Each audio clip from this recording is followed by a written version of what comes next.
Hello everyone, today we will learn how to get day name, month name and year from this date. We need to select the date and we will use right fill option to fill this. We need to select the date from this day column, press Ctrl plus 1, click custom and here we'll type 4 times D, click OK.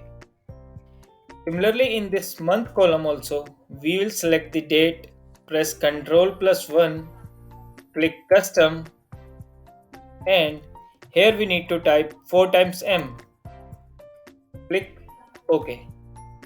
Similarly, for this column year, we need to select this, press Ctrl plus 1, click custom, and here we have to type 4 times Y. See, by this trick, we can get the day name, month name, and year from this date. I hope this video will be useful for you. And if you like this video, please do like my video and subscribe my channel. Have a nice day.